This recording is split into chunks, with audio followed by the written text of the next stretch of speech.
Good evening and welcome to City Focus. I'm Marty Olsen, your host, and I want to welcome back my friend and yours, Tony D'Angelo. So let's have some fun. We certainly have lots of things to talk about locally. And Tony's from up in the northeastern part of the state. Not originally, but that's where I live. That's where you live now. But down here in southeastern Connecticut, lead in the paper was regarding State Pier, and Orsted is ready to abandon the U.S. wind project. And for those of us who have been urging caution, which has been looked at by the powers to be as if you are just hostile to alternative and sustainable energy, well, there are all kinds of things, yeah.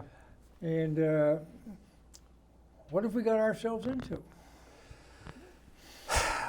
Well, I think in the interest of political correctness, in the interests of naivete, in the interests of we are going to save the planet, we've created such a burden on ourselves to say, well, we're going to do this in one generation. Now, my belief is that the pattern of the world, I believe twofold. The pattern of the world is such that the Earth will do what the Earth is going to do. We can help by being environmentally conscious. But the other thing is, I am of the belief that God gave us the minerals to enjoy and to use and to do, not to be careless with them and not to pollute with them. So to me, I think a much better approach would be, well, we have cheap, affordable energy because remember Dr. Kissinger, right? Henry Kissinger.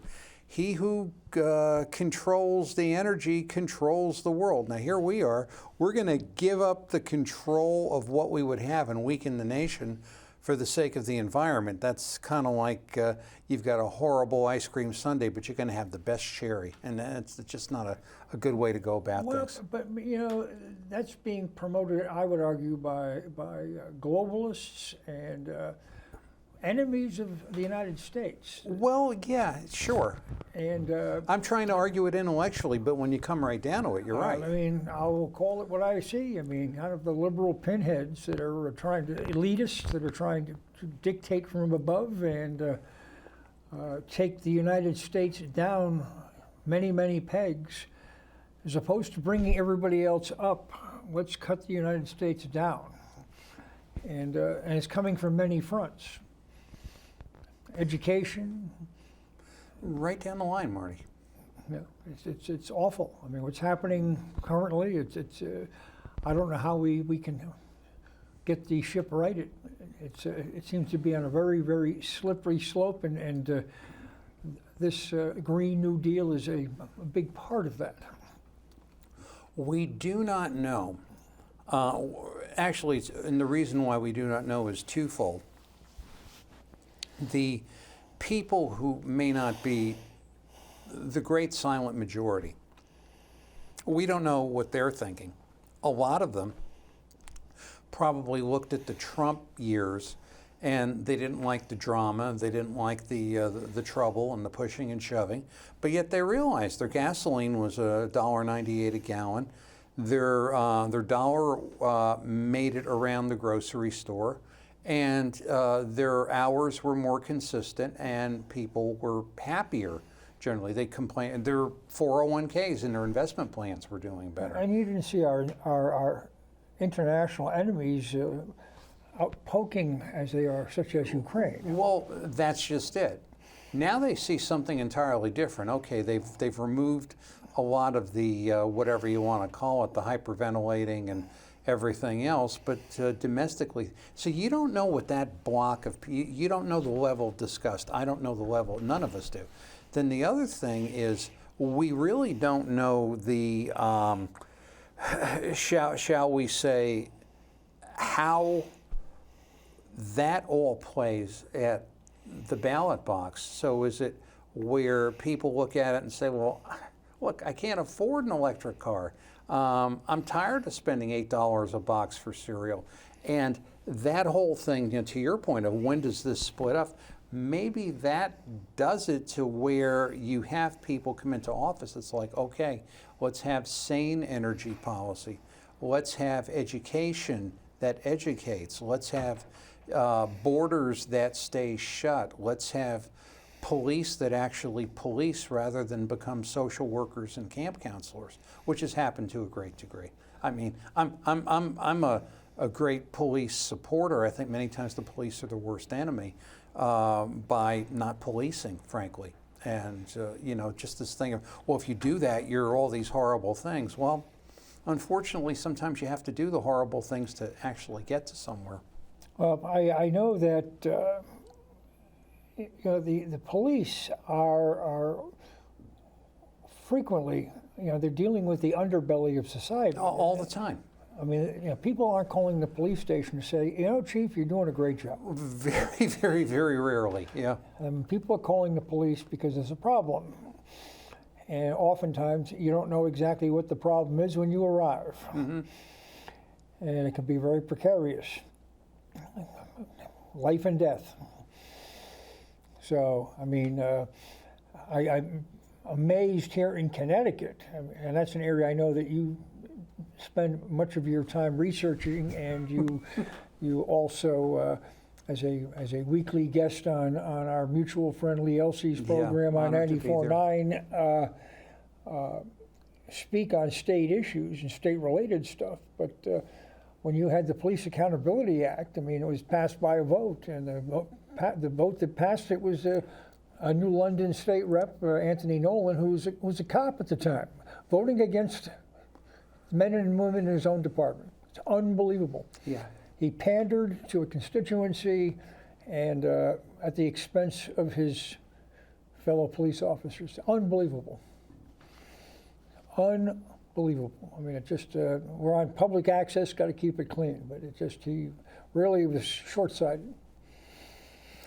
And, so I don't know if that level of disgust will send people out to say, no, we've just got what we have right now, just total and complete insanity. And I'm being very polite when I say that. Yeah. Well, I mean, I think that when you see, and here in Connecticut too, at the state as well as the national level, because it's such a blue state, and many of the communities such as New London are such blue communities, we're in our own little echo chambers. You're only hearing kind of like one side of the discussion. You're not hearing both sides. You're not hearing a debate. We're right, everybody else is wrong. And did you see or did you hear regarding the opposition? And it doesn't offer for a vigorous discussion, pro and con on the issues of the day. They're not being discussed and rising or falling on their merits. It's just purely based on what the political leadership It obliterates the common interest. You know, the political majority is just dictating these policies. And that's not a healthy way to govern. Not at all. Not at all. At any level. I mean, it's just, when you lose that ability to discuss and argue points and try to find some semblance of middle ground, and that seems to have been lost. We, as a country, I don't think we've been able to work towards a common interest in maybe 20 years, maybe since 9/11. Maybe since the contract with America. Well, that goes back to 94. Yeah. Or maybe since the second term of William Jefferson Clinton. Well, using him as a line of demarcation as opposed to his merits positive or negative. Yep, I understand. It's an interesting thing to ponder in terms of breaking things down and analyzing. But well, and the sad thing is, Marty, we can't really have effective change without that common interest. And the common interest has got to be based on sanity, and that's the problem. what can everybody agree on? Well, in my mind, you want good schools or fundamentals. You want safe neighborhoods. You want economic growth. You want lower prices. You want the safety for yourself and your children and just things. But if you mention that to a lot of people, they may consider that secondary. They'll be talking about climate change and green energy and equity and things that sound really good, but they do not necessarily. They're kind of out there. I mean, if what is there is good, it can be attained. The question is, it has to be tested like everything else. We're not going to have a totally safe climate in 5 years, or totally. It's going to take time to build to that, but yet you have to somehow work with what you have and take what's there and do the best you can with it and be responsible with it. Yeah, but I mean, I would argue that in regards to climate, that putting the burden of this issue, in essence, totally on the United States, is just pure it's inane. bunk. Yeah. I mean, I'd feel, in terms of science, it would have significantly more credibility if China and India and Russia and Indonesia all dance to the same music at the same time. at the same time. As opposed to having the United States have to take the entire brunt of this, and these other countries just sitting back laughing at us and doing nothing but continuing what they do. Well, and then you have people here in the States will say, well, you folks are deniers. We're not denying anything, but we're being scoffed at by our enemies. mm-hmm. Wake up, guys. Well, I'm a believer in the rule of law. I guess it was 2019 when we had that big climate change protest at the Yale-Harvard game. Yeah, I was there. And the kids wouldn't get off the field. Yeah, it was very annoying. Right. And, the classic hallmark signature event, Americana, the best of what America has to offer. Their view was that the climate is because by their timetable, we would have been, fried into little critters about 2 years after the time they all decided to walk on the field. And obviously, we're still here. But that all said, what did the system do? The system said, okay, get off the field. Just about everybody got off the field except for those people that wouldn't get off the field. And were they criminally punished? Now, I'm not saying they needed to go to, Rikers Island for a month, but no, they were like, oh, it's, very... Nothing happened. Nothing happened to them. And when we do things like that, we keep lowering the bar, we keep acquiescing to the lowest common denominator, because even if your cause is just, you've got to understand there are consequences to your actions. Look at how many times Martin Luther King was arrested. Look at Curtis Sliwa. Curtis Sliwa's going around New York these days about the migrant situation, where they're coming in the neighborhoods where people are paying, incredible property taxes to try to keep their neighborhoods together, and they don't want to get foreclosed upon. And he's getting arrested like 3 times a week. You have to take the consequences of your actions. But we're separating that. And the migrants are staying in 3- and 4-star hotels. Yeah, the in Roosevelt. Manhattan. Unbelievable. The Roosevelt. Around the corner is where the stars in the Major League Baseball and the athletes stay. It's a world gone mad.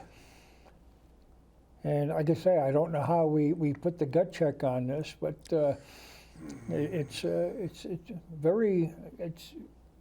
disturbing. I mean, Highly. to be charitable, but I mean, again, we're on the public airwaves here. We'd like to be back on next week. So we'll keep it clean, as they say. But it's But I can say, I mean, I get back to this the Orstat and the wind. Yes.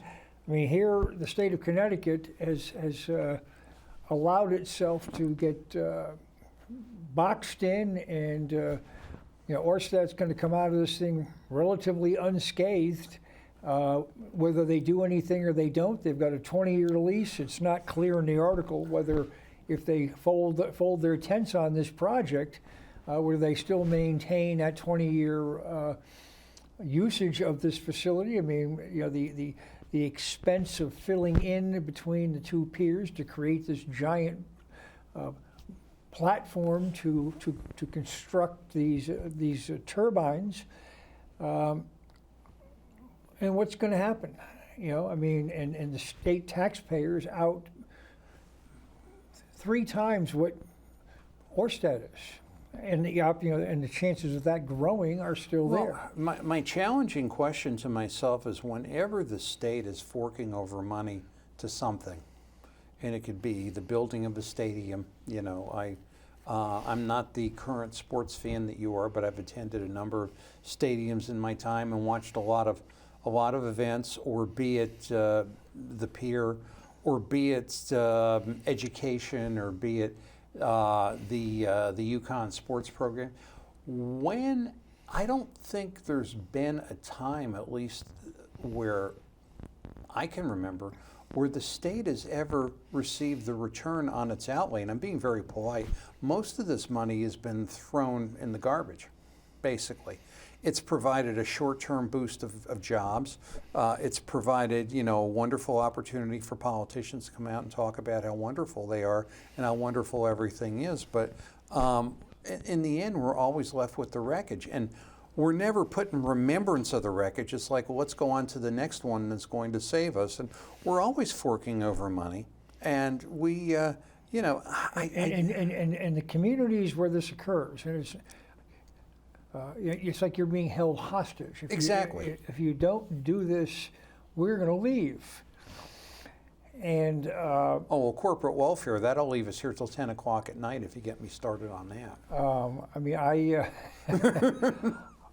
We've got a local sports columnist who thinks that we in the state should be forking over megabucks to rehabilitate the what's now known as the XL Center, formerly the Hartford Civic Center.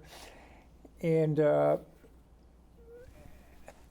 I don't quite see that personally.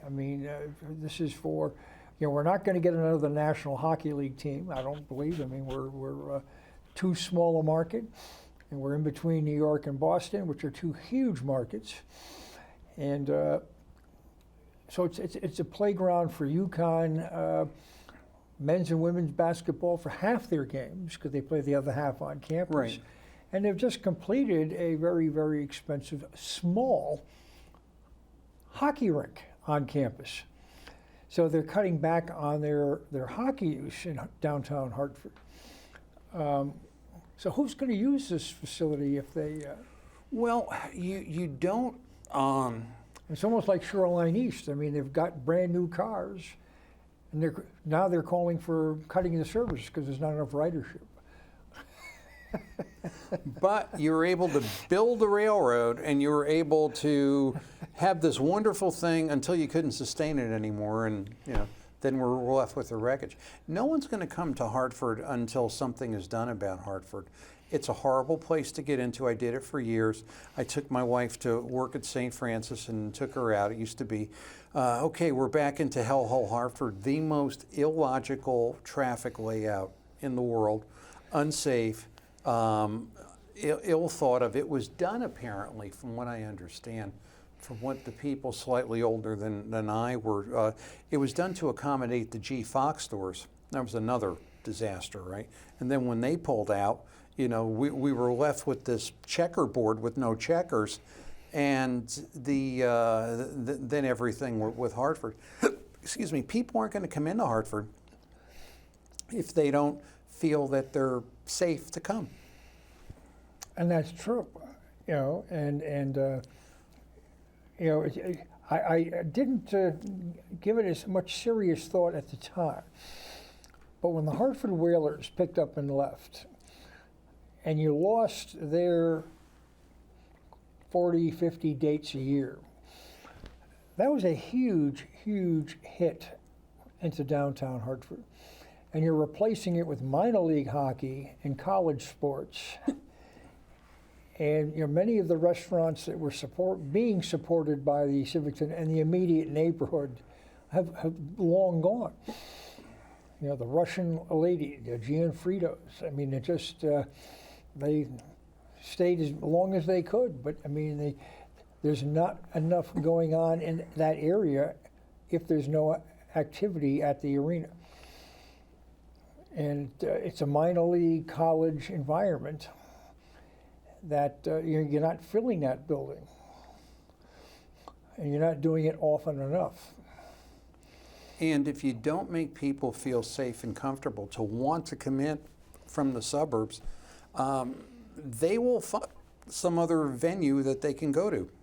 Absolutely. I mean, I think, unfortunately, urban leaders, and in New London, we have this issue. Our mayor and the city council, I think they play ostrich, that everything's hunky-dory here and safe, and the fact that half our storefronts are empty, it's somebody else's problem, but it's not ours.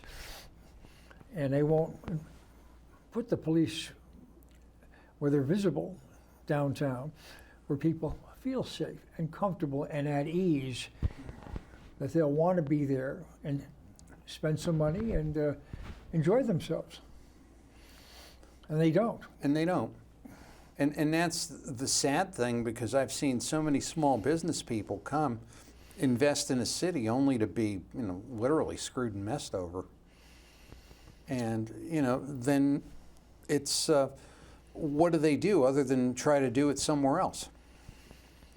I mean, in Hartford, the state has pumped in ungodly amounts of money into Hartford because it's the quote-unquote capital of the city. I mean, we can't afford to have our capital be a dump. They keep putting good money after bad in there. But until they correct the structural issues, as you've noted earlier, it makes no difference. You can have the most grandiose things, and people won't come if they're not going to feel safe, if they can park their car and their car is not going to be vandalized, well, and whatever it may be. But is the thinking not backwards, in the sense that if we were talking earlier, off the air about Robert F. Kennedy and his housing idea, which I think is interesting. And how much do we have to the break? We can hang on to this if you want. No, go ahead. Okay, we have this concept where he believes that he wants to see people owning houses, so we will give them government loans at 3% for them to do it, because he realizes the value of home ownership, which I think is a very good thing. I agree with him. The financing, I'd like to see more private capital, but it's a good concept. I'd mentioned that on the Lee Elsey show this past Tuesday. Now, what happened was our state thinks, well, let's go the other way. Let's build multi-unit housing in the cities and have everybody travel in this little kind of Walt Disney-esque dream world, and everything's going to be fine, and everything will be contained. And how is the money going to come for these projects? Well, it's either going to come through private developers or nonprofits or government funding or Infrastructure Act, and we're completely taking away the ownership. You own something, you want to work hard to make it good, as opposed to somebody else is doing it, I really don't care. And the way that all goes around, the thinking, Marty, to me is backwards. Would it not be a better world if it was, okay, you can live 30 miles from Hartford, 40 miles from Hartford. In my case, I guess it's 40-something or something like that. Have a train parallel the interstate where you can go in very safely and very comfortably on an express train, boom, into the city. Oh, there's your Excel Center. Great, there's your restaurant. There's your amusement. There's your museum. Oh, I don't have to fight the traffic out. I'll jump the train, go back to the park and ride, and bang, I'll go home, and what a good time we have. But yet they don't want to see people owning homes away from the city, because that's got all these horrible, racist, evil connotations. I mean, I kid all the time. I don't even know what color my neighbors are, and I really don't care. I can't see them. They can't see me. They could be anything. As long as they're okay and I'm okay, that's all I'm concerned about. It's this whole obsession with whatever you want to call it, color for the sake of color, which I really thought we had defeated sometime in the 1970s. But apparently other people like to pick that carcass kind of going the other way. Yeah, well, I mean, it's interesting. I mean, I've been asked over the course of time, the difference between being a Republican and a Democrat. And I say, the thumbnail sketch is, Republicans believe in equal opportunity, and our Democratic friends believe in equal outcomes. And actually, that's exactly what's happening now. Yeah. Because they don't call it outcomes, they call it equity. Equity. And I don't know about you, but if I'm going into the hospital, I want somebody who knows what they're doing, performing whatever it is that they need to do on me, and analyzing my situation, and not just somebody who's in there because to meet some quota, to meet some equity or outcome that may or may not be in my best interest or anybody else's for that matter. The one I say to people all the time, I see one color, and that color to me is competency. And other than that, whatever your intonation is irrelevant. But yet somehow you say, well, these people can't get to a certain place because of the harms foisted upon them. Well, the idea is, don't we want to see them get to a place where they can do better, as opposed to making everybody at a lower common denominator where no one is doing well? Well, that's what I say. I mean, I think that's the direction Yeah. that the left is pushing hard in driving national policy in that direction. Oh, I fully agree. And it's disturbing. I don't know, like, what they don't realize, or they don't care, or because they're supported by tax money, as long as there is tax money to support them, is we are in such a global world and a global environment where if you make the United States uncompetitive, other countries will pick that up in a second, and in a place where we can transact instantly across the globe, they won't need an American kid. And I mean, it's almost like, I don't get them anymore as such, but I used to get offers all the time to hire Indian accountants and Indian attorneys for $8, $9, $10 an hour. Now, were they perfect? Were they, no, but they were better than what you would have to pay $50,000, $60,000, $70,000 a year for here. Now, I chose to go the other way because I didn't like that idea, but yet this is the kind of thing. Others will see that need and they will swoop right in and take it, where you're going to make the United States this, for lack of a better term, kind of floundering welfare state. Well, I mean, I hate to see the direction that we're sliding in, because I envision, it may not happen in my lifetime, I sure as hell hope not. I understand. Where we're becoming a bit more like Russia, former Soviet Union, where we are going to be a poorer society with this giant military and poised with rockets and bombs to go wherever they're going to go. But the general populace is going to be suffering. I mean, they'll be worrying about the basics like food. Except for the few that are sitting there at the top of the food chain. Absolutely. And they're the ones calling the shots, the elites, the pinheads, I call them. Well, and you notice something in communist countries, and I can remember this as a kid watching Jim McKay on the Wide World of Sports when he would go to Russia, and he would follow the Russian athletes, and they had like Tritiak and Alexeyev, the weightlifter, and Tarasov, and Chapulis, and spare no expense. Whatever you need to do for these people, you do. They gave Alexei of this little non-job in a library where he would pick out books and he would sit there, this big hulking man with glasses. And it's like, okay, Valerie, 12 o'clock, go lift. And, he would lift. And basically they would celebrate their athletes and aren't we the best and aren't we the greatest? And meanwhile, the population is a starving, sniveling mess. It's terrible. I can see that. I see, shall we say, traits of that happening in this state and in America. And in relation to housing too, as you were mentioning earlier, again, I'll use New London as my example, but I suspect that this is happening in other places. But apartments are the rage at the moment, and I worry that with this, even if we get these large buildings at full capacity, that it's going to be a transient population. They're not going to be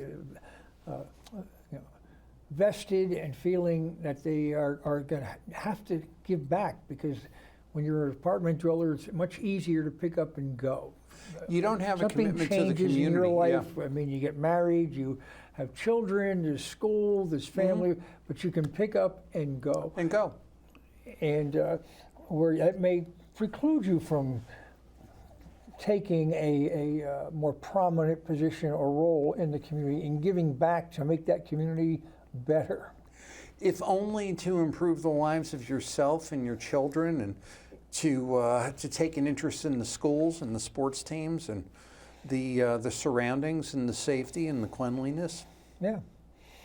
So I worry about that we are going overboard in a fashion that is we're not promoting home ownership, as you were outlining again earlier. That's where I find the Kennedy idea very intriguing. He sees that, and this man is a devout Democrat. And I've asked Democrats, what do you think of his idea?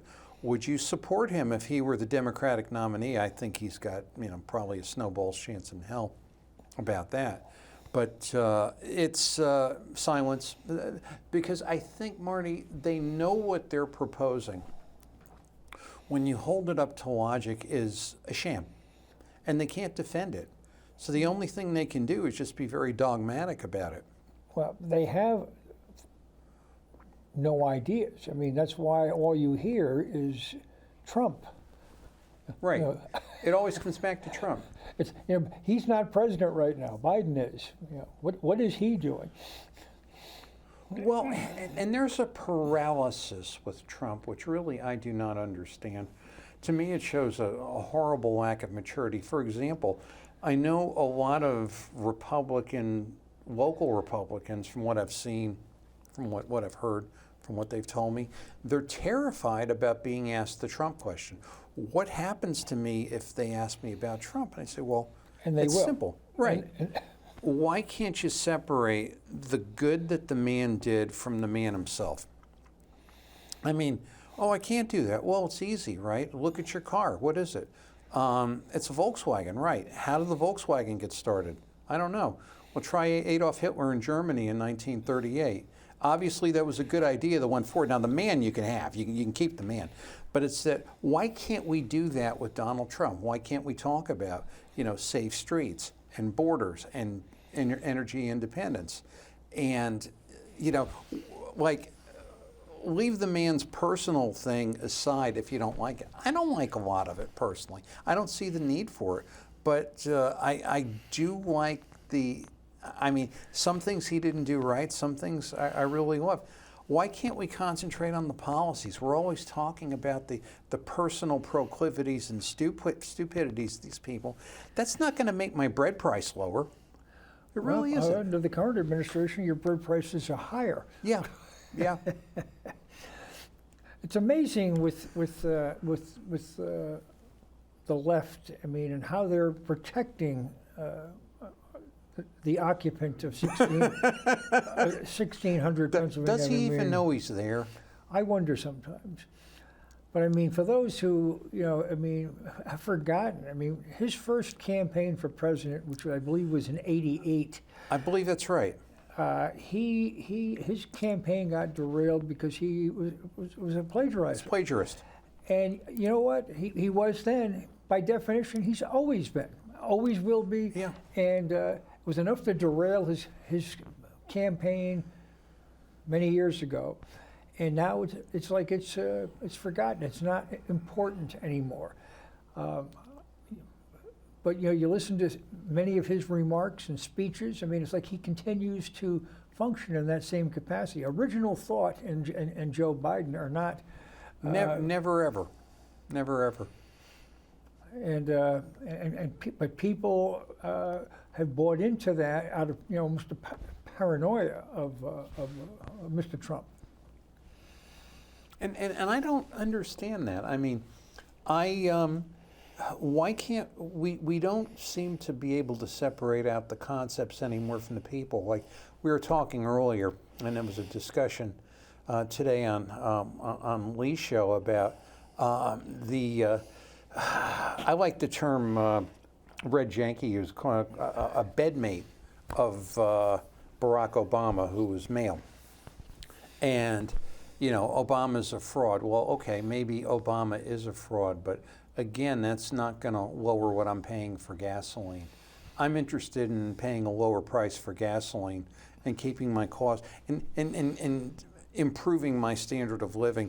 I'm not very much interested in, was Trump with Stormy Daniels or was with, what Obama did, way back when. It doesn't have a relevance to me. It really doesn't. I mean, in the absence of having real issues to go after, then you attack the person. Yeah. And that's been a motive, an MO of the left for a long time. And it's sad that you eviscerate your opponents, as an enemy, and you just bash them personally. I mean, I look at what's transpiring now with Trump regarding all these federal all these indictments charges. And all of these things all over the country, and how they're lining them up by date. I mean, this is in the judicial system is allowing this to happen. I mean, they're part of the problem. And when you mentioned it earlier, I mean, rule of law. This is a disgrace. It is. It's a disgrace. And it calls to mind, is there collusion between all these various jurisdictions that are trying him? Okay, you've got him on the 16th, I've got him on the 31st, and then we're really going to hit him right before Super Tuesday, that kind of a thing. Yeah, and what appears on the surface anyway to be at best pretty flimsy charges. And I mean, it's the disintegration of our society. It is, and yet those that are doing it in such a way where they think they're doing God's service, but they don't believe in God. And they don't believe in God, and yet, or they believe in the God of climate change, and then realizing that should this be done to you, how would you feel? And wouldn't you want innocent until proven guilty? Wouldn't you want due process of law? That's what we want for everybody. Yeah. Well, I also worry that we're going to see if the pendulum swings back, or if it's permanently ratcheted in one direction, that you're going to get this tit for tat. Well, the precedent's been set that we have weaponized, right, and we've punished you with the courts and impeachments, and now it's time to give it to the other guy. Well, yeah, five years from now, we'll be busting down Biden's doors. And then it will turn back the other way. But while all this is going on, nothing's going on. Or we are operating with government by executive order and fiat, but not by the vote of our legislative bodies. And which is exactly what happened in Connecticut. And, really without accountability or criticism, from anybody, really. I mean, other than to say King Governor Ned Lamont the unaccountable had too much power and we needed to have the legislature act, there was never any criticism to how he misused the power when he was signing executive orders left and right. And I find that very discouraging. In some cases, I find it very cowardly because some of the things he did were, flat out wretched. But the general public doesn't know that. Well, they do and they don't, but you're right. I mean, they know that like a mother will know if they're taking their child to school and something's not right. Well, this is a new law or that sort of thing. They may, to your point, they may not know the source of that law, but they'll certainly feel the butt end of it. But I think that if more folks were more attuned to these behaviors, that it would generate a bit more outrage and interest. Oh, I would agree. But why is the public so passive and just kind of accept things? And there's very little pushback. I mean, you articulate week in and week out many well-researched and well-thought-out issues on Lee's program, and I know you've got a core of people that are anxious to hear what you have to say, but the emphasis is on cores, not the masses. No, and I think the current hasn't picked up your rhetoric yet. No, no, I don't think they care for me a great deal. But I think to your point in your question, Marty,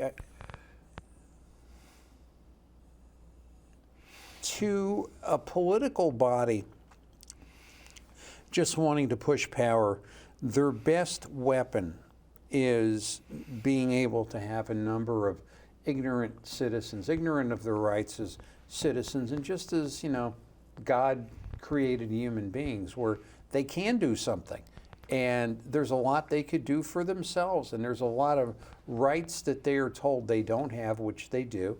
And far be it from anybody who's in government to mention the rights. Now, I might come out and say you have a First Amendment right, and you have a right to freedom of information, and you have a right of redress against the grievances of government. We do.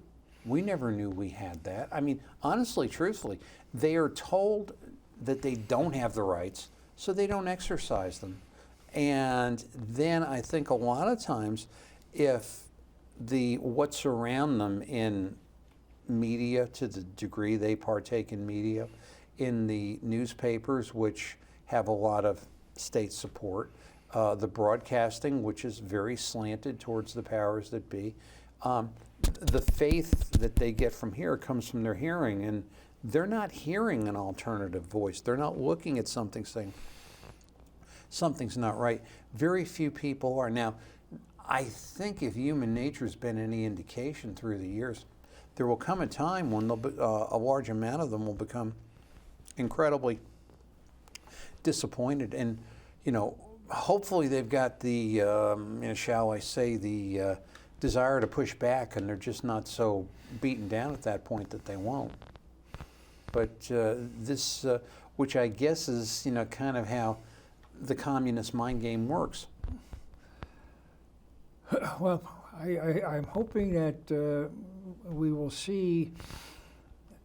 I mean, this year we have municipal elections.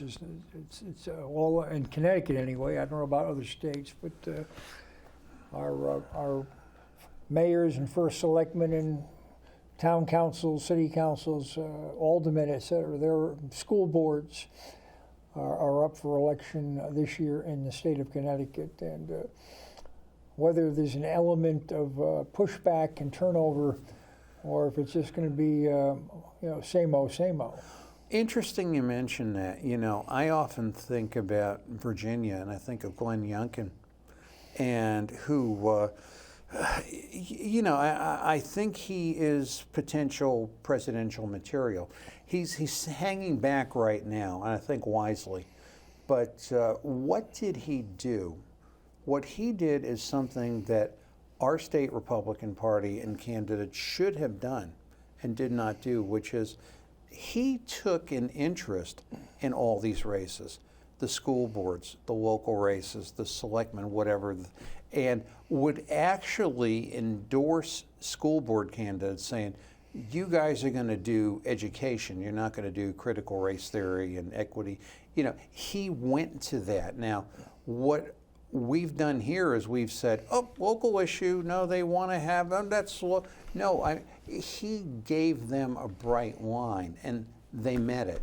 And I say to myself, twofold, what makes us different from them, number one? What really makes Connecticut different from Virginia? Not blue state, but the other thing is, what if you're going to lose anyway, or like we were talking about earlier, of our state Republican Party not wanting to field candidates, what have you got to lose by trying something different? So maybe you'll get beat 5 points less or more, but it's what we're doing isn't working.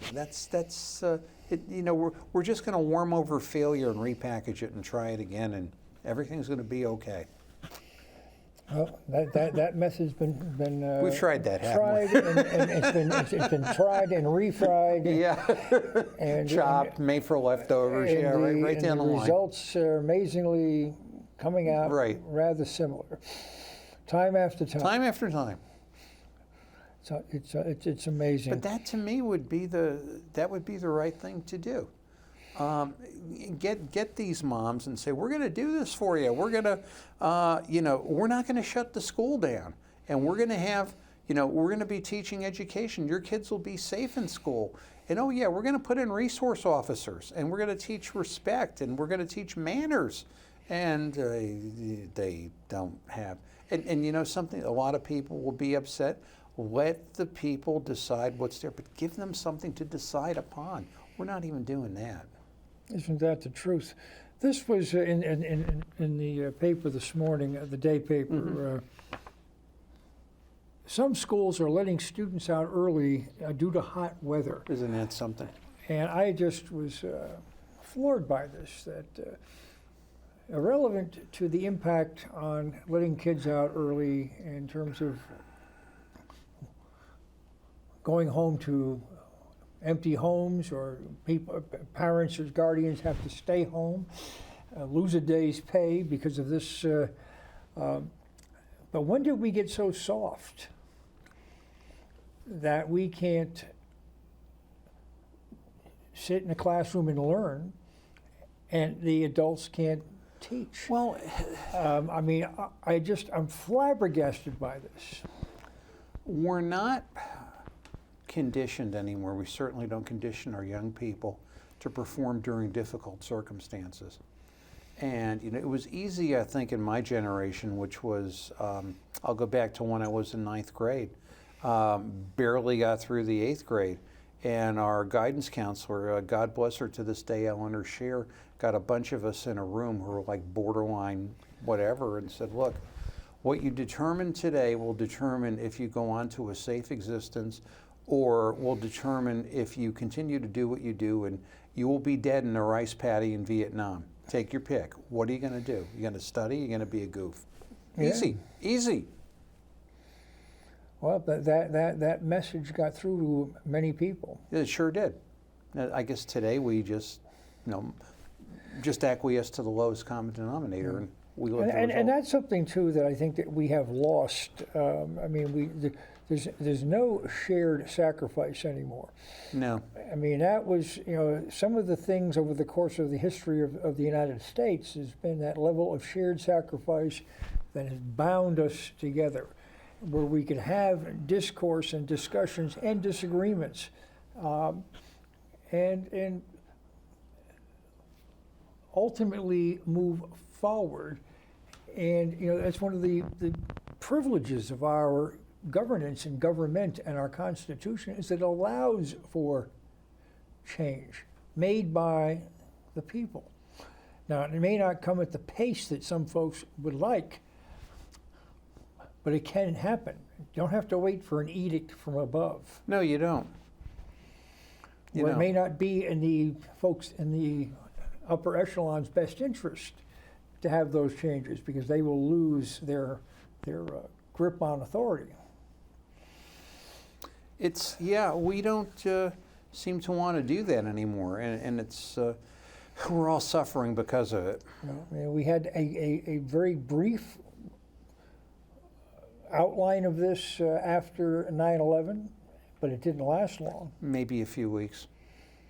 You know, and I mean, that was one of the things coming out, you know, World War II. I mean, you had the entire country. I mean, we had a common goal, Yeah, and defeating fascism. And we won.